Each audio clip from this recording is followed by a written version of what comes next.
Jésus-Christ, quand il est venu dans ce monde,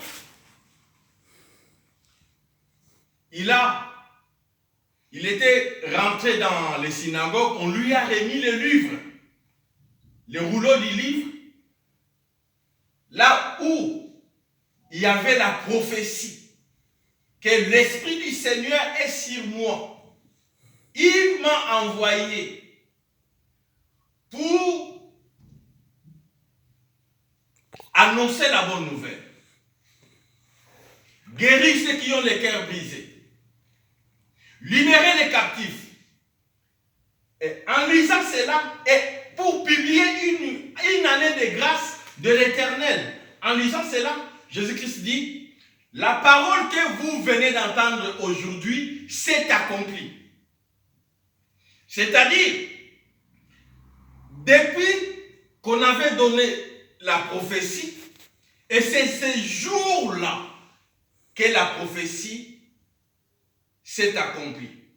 Et la Bible dit, tout le monde avait les regards sur Jésus en regardant Jésus-Christ. Après avoir lu, et dit, cette parole de l'Écriture que vous venez d'entendre aujourd'hui s'est accomplie. Et comme cette parole s'est accomplie, il fallait que maintenant ces choses entrent en pratique. Il a commencé maintenant. La Bible dit, les aveugles voient. Les paralytiques marchent. Ceux qui étaient malades ont été guéris. Les morts ont été ressuscités. Ce qui veut dire, il a commencé à nous faire voir que je viens pour accomplir. Je ne suis pas venu pour abolir la loi, mais pour l'accomplir. Jésus-Christ est l'accomplissement de la parole de Dieu. La Bible dit, l'amour est l'accomplissement de la loi. C'est-à-dire, Jésus-Christ, il est amour. C'est lui qui est venu accomplir la loi. Et il a manifesté cet amour en nous montrant. Les aveugles voient, les paralytiques marchent. Donc, toutes les infirmités du monde, Jésus-Christ a manifesté sa puissance et il a guéri, il a ressuscité, il a donné la vie à tous ceux qui étaient là. À la fin, à chaque fois, il disait, mon heure n'est pas encore arrivée. Mais il y a eu un moment, il fallait qu'il aille à la croix. Et Jésus-Christ, il est allé jusqu'à la croix. Et c'est là où il a déclaré, tout est accompli. Quand il a dit tout est accompli, c'est-à-dire il a accompli tout ce que nous avons dit. Il était venu seulement pour les enfants d'Israël à l'époque. C'est-à-dire, la Bible dit qu'il est venu chez les siens et les siens ne l'ont pas reçu. Maintenant, il faut que la bonne nouvelle va jusqu'aux extrémités de la terre. Mais pour que ça va jusqu'aux extrémités de la terre, il faut qu'il monte à la croix. Il est monté à la croix. Et à la croix, la Bible dit, quand il a dit tout est accompli, il a accompli la parole qu'il avait dit. Maintenant, la parole que vous venez d'entendre est accomplie. Comment ça s'est accompli? Il a dit, je vais publier une année de grâce de l'Éternel. C'est cette année de grâce que nous vivons. Quand on parle d'une année de la grâce, une année de grâce de l'Éternel, c'est ça que nous vivons depuis que Christ est mort sur la croix et ressuscité jusqu'au séjour. Donc nous vivons l'année de la grâce. Ce que Christ a accompli. Nous vivons maintenant sous la grâce, sous la bonté, sous la faveur de l'Éternel. Dieu ne regarde plus à l'homme, mais il regarde à la croix. Il regarde à ce que Christ a accompli. Parce que sur la croix, quand il a dit tout est accompli, il nous a donné sa vie. Il a effacé les ordonnances, il condamnait les hommes. Il a purifié tout ce qui vient à lui. Il les a donné une nouvelle grâce de devenir enfant de Dieu. Il a inauguré une route nouvelle. Il a brisé le mur de l'inimitié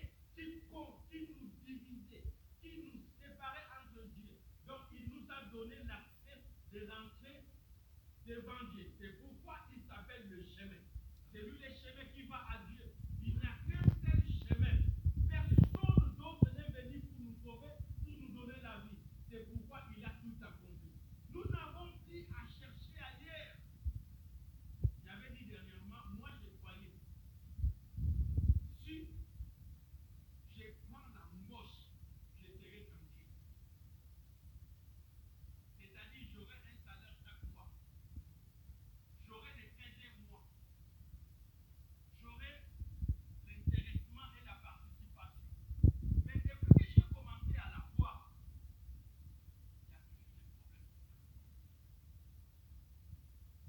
il y a toujours des besoins qui s'affrontent.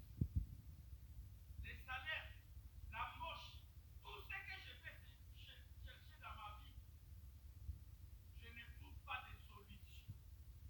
Parce que la solution est toujours là. Là où il a dit tout est accompli. Il a accompli les besoins financiers.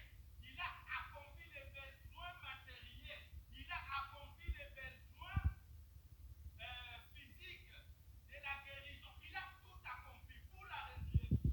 C'est-à-dire la mort n'a plus de pouvoir. Depuis que Christ a dit tout est accompli. La Bible demande maintenant où est, oh mort, où est ton bouillon?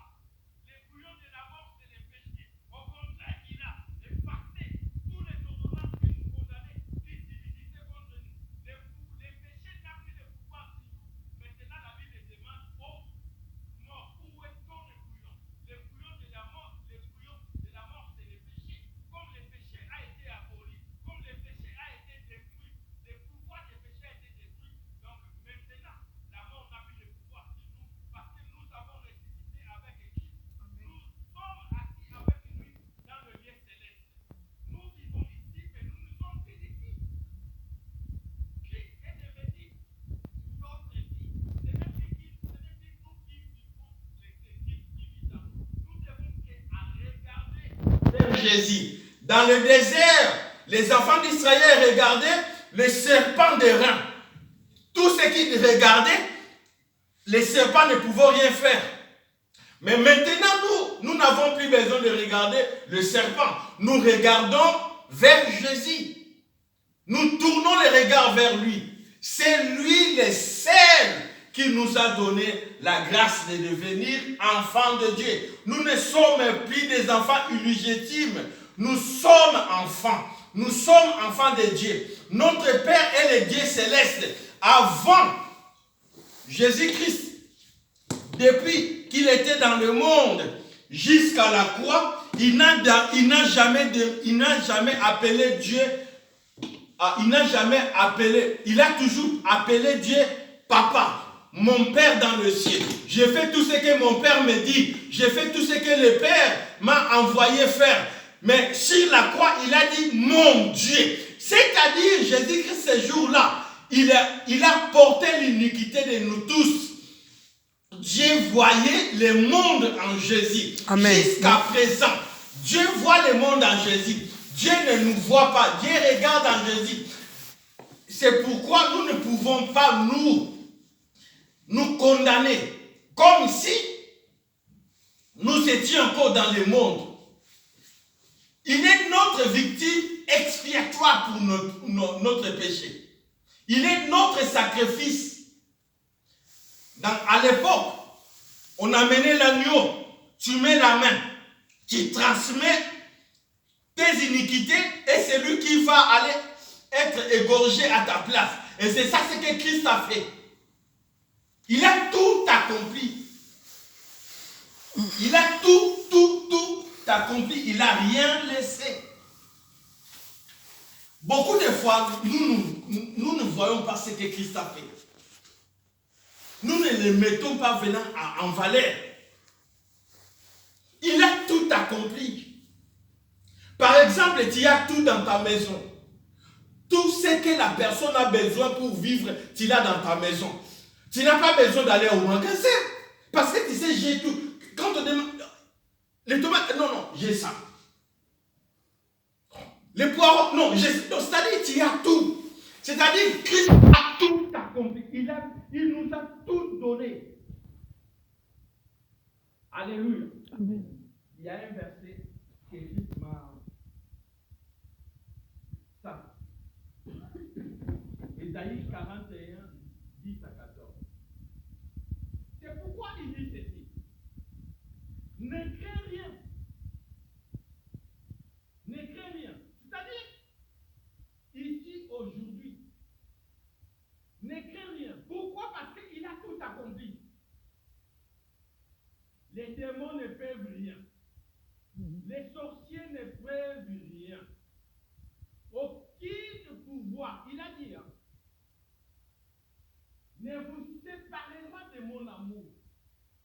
Ni les choses présentes, ni les choses à venir, ni la mort, ni Satan, ni la maladie, ni le chômage, ni le manque des enfants, la stérilité, aucun ne nous séparera de son amour. Et il dit, ne crains rien, car je suis avec toi.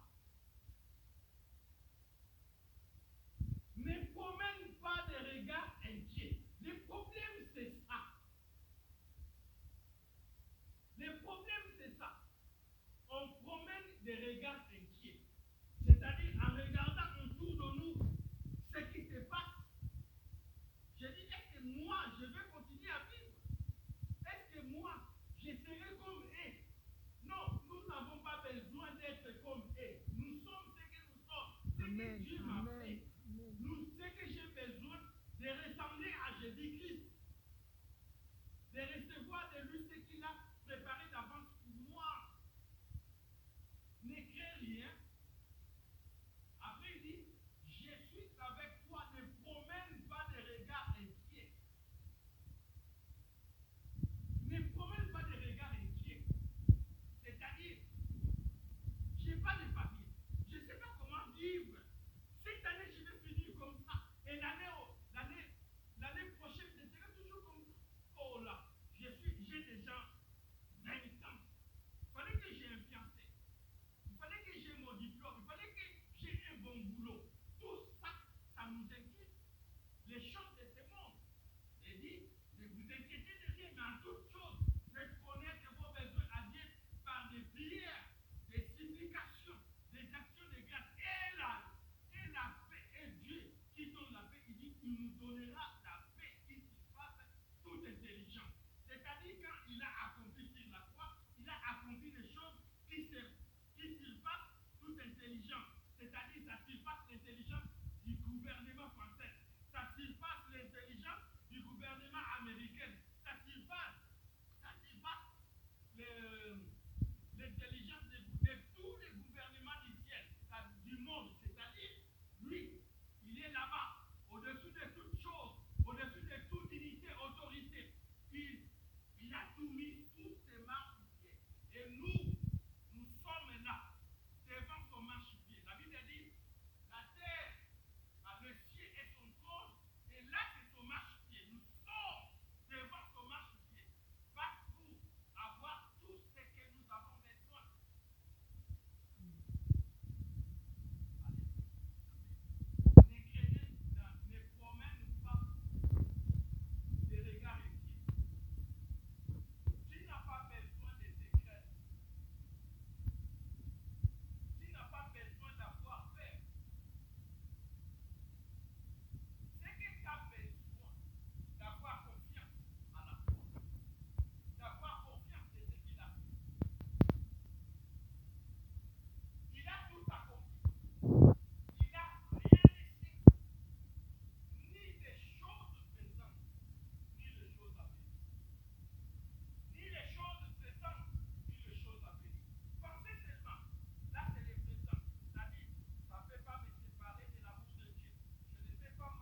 secours. Quand il dit je viens à ton secours, parce que quand une personne crie au secours, c'est-à-dire il y a quelque chose, il faut que les gens viennent pour le faire sortir. On n'a pas la capacité de sortir dans la vie du péché. On n'a pas la capacité de sortir dans le lien du monde. Mais lui, il dit, je viens à ton secours. Ne cherche pas ailleurs. Beaucoup de fois, nous croyons par nos efforts. C'est-à-dire, je suis tombé dans les péchés. C'est un peu. C'est-à-dire, je tombe dans les péchés. Dieu peut les tolérer. C'est-à-dire, il dit, mon fils tombe, je peux les relever. Mais si je commence à pratiquer les péchés, c'est-à-dire, ça devient une vie normale pour moi. Une vie normale. Là, c'est anormal parce que ce n'est plus notre vie. Parce que la Bible dit, nous sommes plus redevables à vivre selon la chair. Et maintenant, il dit, si on ne peut plus sortir, je cherche à tous les moyens. Et ce que les hommes font aujourd'hui à l'église, même les pasteurs, c'est-à-dire, il dit, bon, je n'arrive pas à sortir dans ces trucs, ce que je vais faire une semaine de jeûne. C'est-à-dire, je vais jeûner pour briser les liens, pour briser les chaînes. Le jeûne n'a pas la capacité de briser.